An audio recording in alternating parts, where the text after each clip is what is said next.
Hey guys, today on example of this sword that I made for one of my courses, I want to share with you some hand-painted tips for those who just starting their hand-painted texturing journey. I will show some color blending methods, how I choose colors and how to paint some depth and highlights.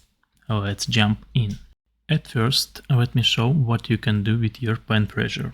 I use 100% opacity for my brush, and that's what you can get just from pen pressure. So many different shades that we can get just by using our pen, and that will help us making the color blending. Let's draw a line with the shades of the dots we had. Now let's paint this object. But before we continue, don't forget to check my full pipeline courses with my mentorship. Hand-painted diorama and hand-painted weapon. More info on my website or Artstation and Gumroad pages. Links in the description. Starting with a lighter color and slowly moving to the bottom part. Every time picking the color of the darker and darker color we painted and blending everything together. Picking the color and blending it. Picking the color and blending it. Then we get back and polish everything till it looks nicely and smooth. Most of the time I'm using hard brush for everything except some ambient and blur paintings.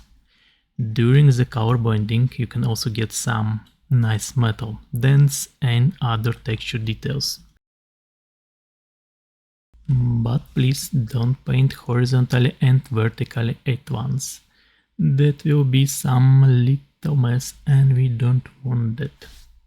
If you're wondering why I use hard brush most of the time, let me show you what we can get by using this semi-soft, semi-hard brush and let's say 90% opacity. As you already see, it goes very blurry and it's not very comfortable to paint like that. Still can get some nice results, but I prefer the hard one. Now let's try the super soft ones. It's the most easy way to color blend. But we are lacking of some texture details and everything is too soft.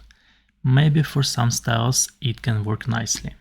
You can also use the method with brush and erase for blending using your eraser tool, but it's not going to work with the hard brush for the eraser.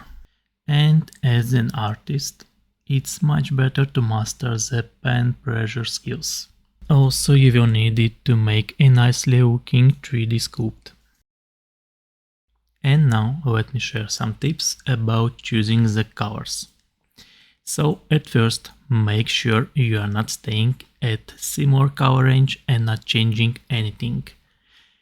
It's an often beginner's issue and you're scared to move to other colors, to other saturation and brightness because you're not sure what happens. So make sure your colors and saturation are changing a little bit, like they're different for your shadows, for your highlights and so on. And there is no a magic pill, you just need to test it and practice. On this image you can see the brightness that I use for my different colors.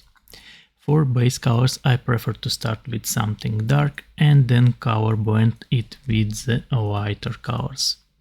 For a line art and ambience we go for even more dark colors and make sure your ambient isn't a pure black color and have some nice colors in it like blues or reds.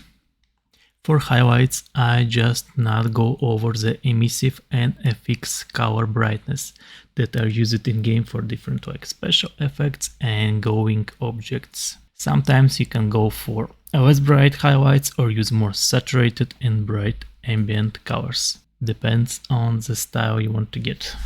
Now let's see what happens if you try to paint the goat with staying in same range of colors and saturation. We already can see that something went wrong. Same happens with other materials you're gonna try to paint like that. Maybe some of them will look kinda okay, like maybe iron or steel, but you can always make it look better by using more rich color scheme. Now let's try to paint some iron. First one with pure similar range color, and another one with using different colors, like more reds for darker part and some light blues for highlights and so on. You can already see the difference, and with adding more details it will be more and more visible. So yeah, if you wanna make nicely looking juicy texture, use more colors and different brightness and saturations. If you're not sure what color to use for your shadows or highlights, just make a separated layer, paint some color there, blend it with soft eraser tool, then you go to textures, adjustments, hue and brightness, or see more settings if you are using another software, and test different color variations till your eyes like it. I will do similar for our highlights, and you can see how many nicely looking colors you can choose here. So don't be afraid, go and test some colors. Next thing I want to show you is where you want to paint your highlights and shadows for some nice depth effect. As an example, we are going to paint on this ornament. At first you need to imagine where's the main light source located for your object. Most of the time it's something like the sunlight that hits from above. That way we will know what parts we want to light up. Beginner guys, I love to paint highlights around all the detail, but that's not what we want. We want to make some nicely looking shiny highlight that will define the material.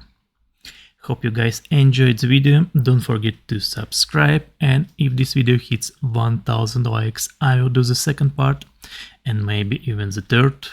Thanks for watching, peace.